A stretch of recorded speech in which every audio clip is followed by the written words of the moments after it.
Boa noite, meus amados irmãos. Nós agradecemos a nosso Deus, louvamos o seu nome, pela oportunidade que temos de mais uma vez cantar louvores ao nosso Deus.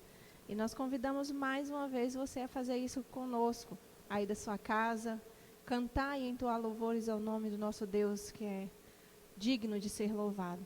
E nós, nessa noite, vamos dizer: eu te louvarei, Senhor, não importam as circunstâncias. Eu te adorarei em todo o tempo. E que nós possamos verdadeiramente fazer isso. Estejamos alegres, estejamos tristes, com todo louvor, toda a glória que o Senhor merece. Que nós possamos adorá-lo, louvá-lo com todo o nosso ser.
somente a ti, Jesus.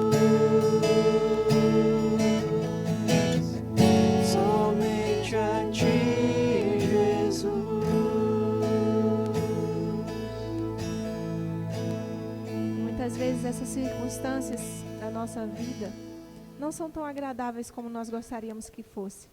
A situação que nós temos vivido ultimamente não tem sido muito agradável aos nossos olhos, aos nossos corações. Mas nós não devemos jamais deixar de louvar a esse Deus, de agradecer a esse Deus. E esse cântico próximo diz assim: nós queremos ouvir a tua voz, o teu louvor esteja sempre entre nós. E nós marcharemos cheios de coragem. Seguiremos seja onde for. E embora a dor nos cerque na viagem, nós marcharemos na coragem do Senhor. E que nós possamos verdadeiramente fazer assim, marchar com coragem, firmes na presença do nosso Deus, enfrentando toda e qualquer situação difícil, com louvor em nossos lábios, com louvor em nosso coração. E que nós possamos louvar e engrandecer a esse Deus digno de ser louvado.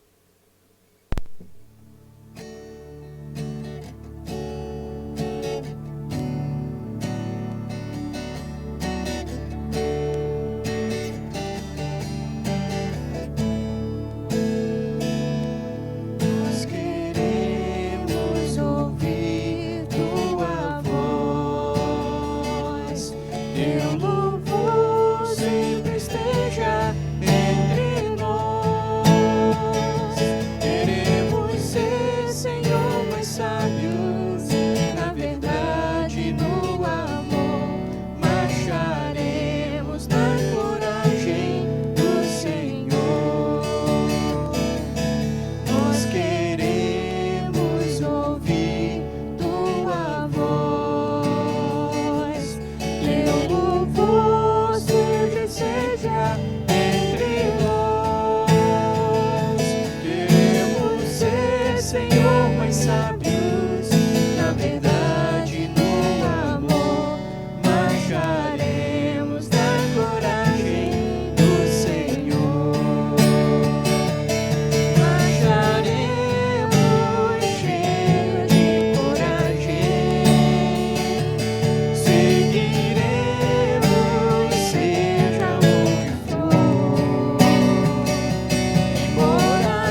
Que a graça e a paz do nosso Senhor Jesus sejam com todos.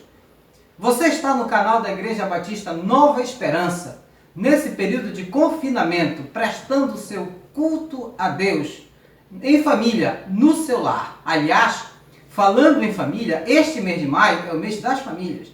Por isso vamos trazer uma reflexão sobre como vencer as dificuldades em família e sobre a importância de estar na presença do Senhor.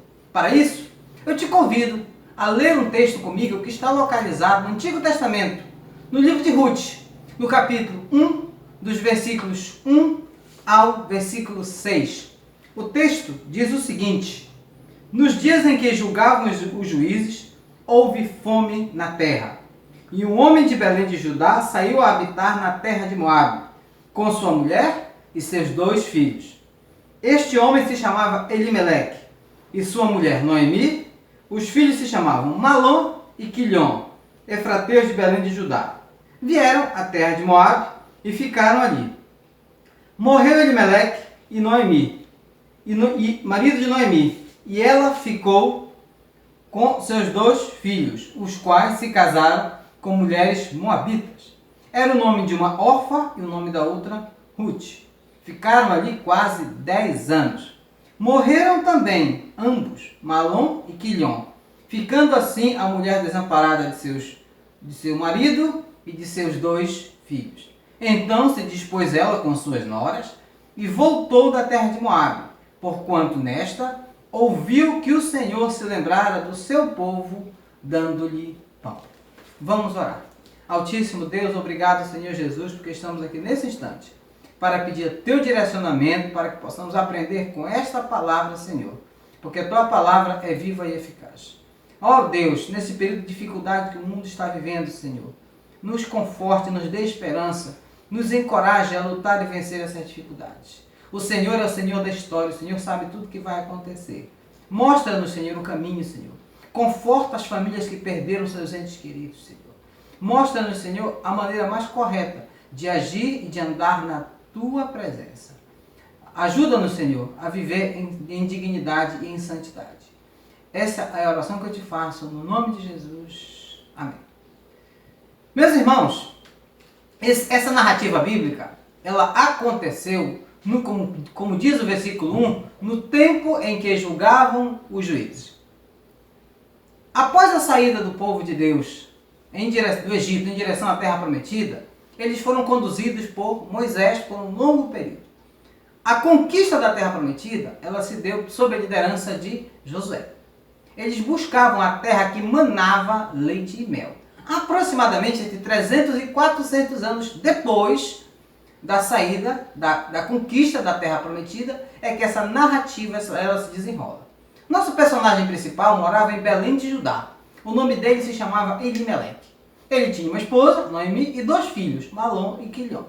Mas, observe que no versículo 1 diz que houve fome na terra. Para os padrões da época, Elimeleque tinha a família dos sonhos, a família ideal. Ele era bem casado, ele tinha 2 filhos homens e tinha algumas posses. Mas nada disso o impediu de que ele passasse por dificuldade. E no caso específico do texto, o texto mostra que houve fome na terra. Alguns problemas que se abatem sobre nossas vidas, eles são gerais. Eles não afetam apenas um, mas afetam todos em particular. Foi o que aconteceu aqui, nesta história. E a decisão de Elimeleque foi então ir com a sua família, sua esposa e seus 2 filhos, para a terra de Moabe. Tradicionalmente, naquele contexto, Belém significava a casa do pão, um lugar abençoado por Deus, mas que naquele momento da história estava passando por dificuldades.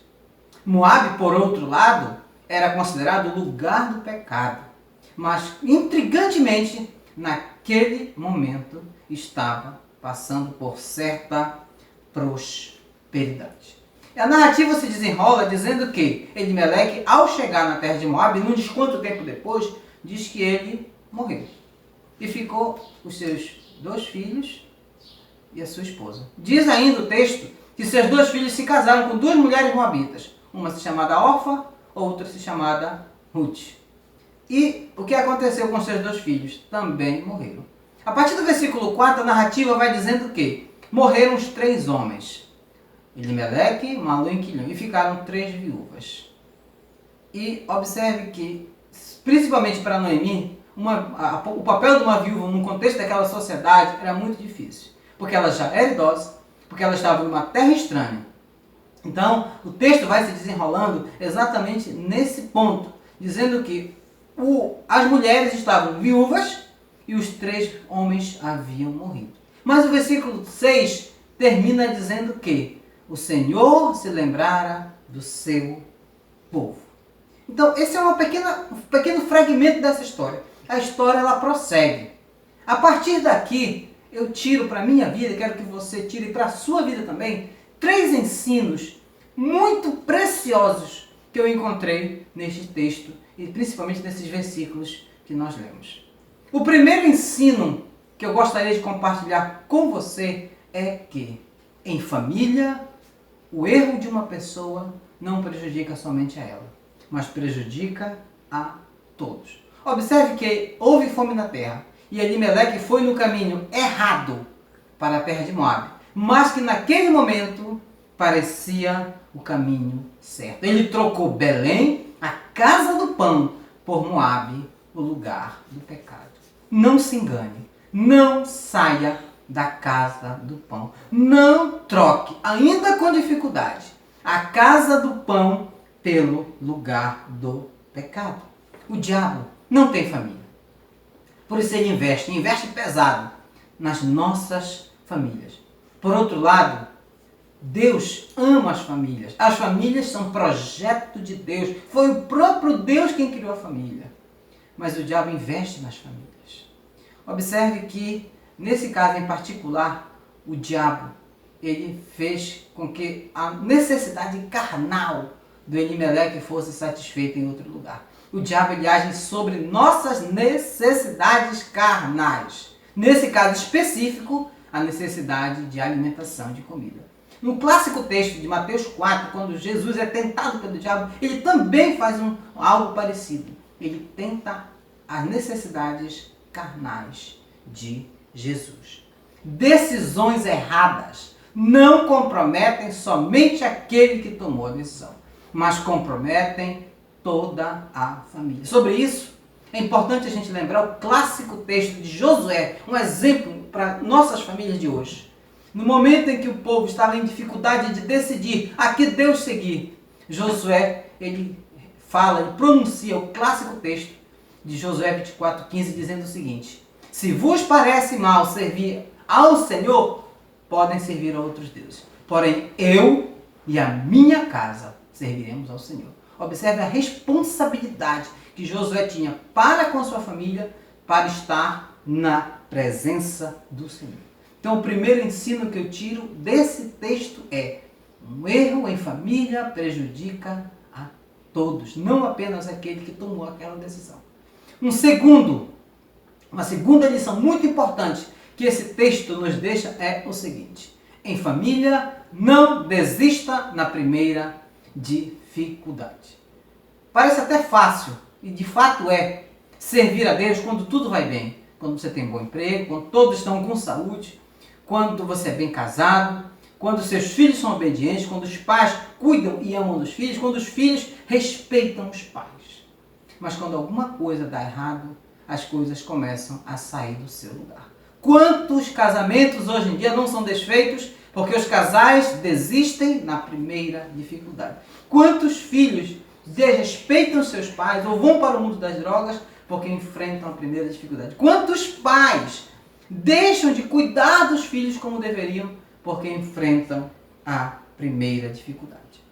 Em João 16:33, Jesus nos ensina que no mundo nós teríamos aflições, mas que nós deveríamos ter bom ânimo, porque ele venceu o mundo. Paulo, em Romanos 5, versos 3 e 4, também nos aconselha isso, também nos assevera, nos orienta a isso. Diz que nós precisamos ter esperança. Não há momento mais oportuno na nossa vida, como cristãos, do que o momento que passamos agora.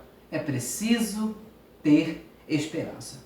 Passar pela dificuldade não é motivo para tomar decisões erradas. Passar pela dificuldade não é motivo para tomar decisões precipitadas.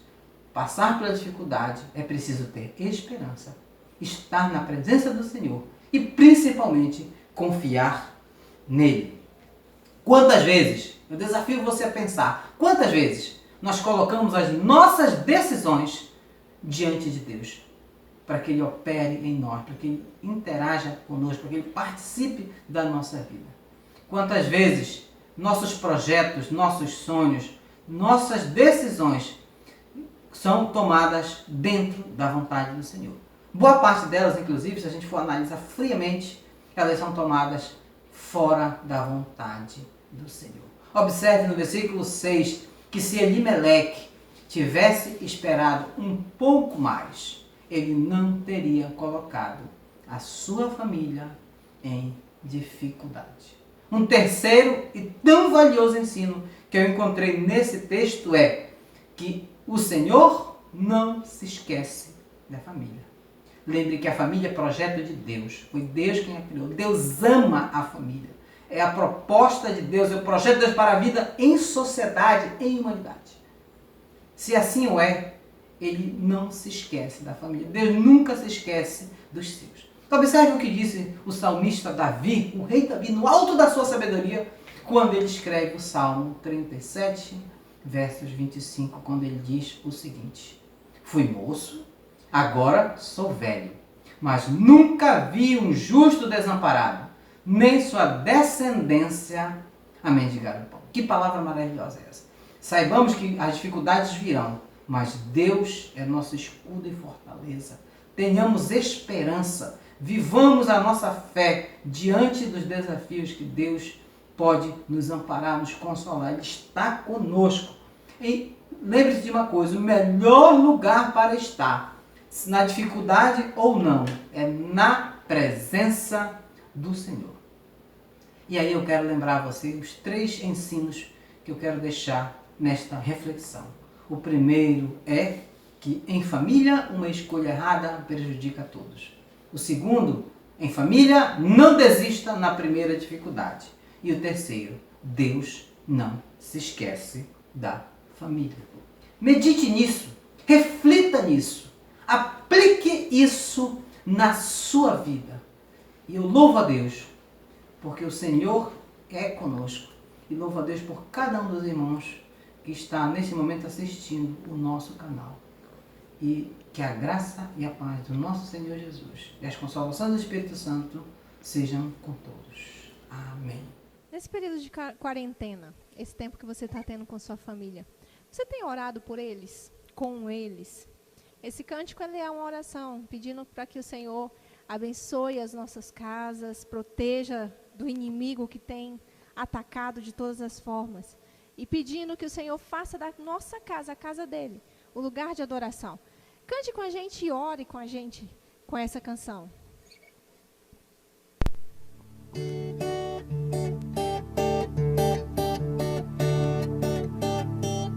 Senhor, abençoa minha casa. O inimigo tem tentado destruir, mas agora eu me chego à tua presença. Vem, Senhor, o meu lar reconstruir.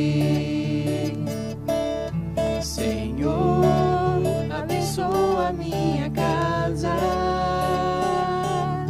O inimigo tem tentado destruir, mas agora eu me chego à tua presença. Vem, Senhor, o meu lar reconstruir. Faz da minha casa tua casa, Senhor. Faz da minha família a tua, Senhor. Eu não abro mão, pois eu tenho fé. Enquanto estou de joelhos, minha família está de pé. Eu sei que problemas acontecem. Às vezes é difícil perdoar, mas eu vou ser diferente. Minha casa vou guardar, de joelhos ofereço o meu lar. Faz da minha casa tua casa, Senhor. Faz da minha família a tua, Senhor. Eu não abro mão, pois eu tenho fé. Enquanto estou de joelhos, minha família está de pé. Quando eu oro, sei, não é em vão. Eu não vou perder a fé. De joelhos vou lutando. Minha família está de pé. Faz da minha casa tua casa, Senhor. Faz da minha família a tua, Senhor. Eu não abro mão, pois eu tenho fé. Enquanto estou de joelhos, minha família está de pé. Faz da minha casa tua casa, Senhor. Faz da minha família a tua, Senhor. Eu não abro mão, pois eu tenho fé. Enquanto estou de joelhos, minha família está de pé. Enquanto estou de joelhos, minha família está de pé. Enquanto estou de joelhos, minha família está de pé. Ó Deus, nós rogamos a Ti por nossas famílias, por nossas casas, Senhor, por nossos filhos, nossos pais, por nossos irmãos, por aqueles, Senhor, que estão sofrendo, por aqueles que estão chorando, Senhor, por aqueles que estão sentindo dor. Nós clamamos, Senhor, por aqueles que estão afastados do Senhor. Nós rogamos a Ti, ó Deus, a Tua proteção e a Tua bênção sobre os nossos lares, ó Pai. Que Tu possas fazer morada eterna em nossos corações. Que a nossa casa seja uma casa de adoração, uma casa de louvor. Não importa a circunstância, não importa os momentos que estejamos passando, mas o Senhor é a nossa fortaleza, socorro bem presente na tribulação. Faz, Senhor, da nossa família, a Tua família, e aqueles que ainda não foram alcançados, ó Deus, pelo Teu amor e pela Tua misericórdia.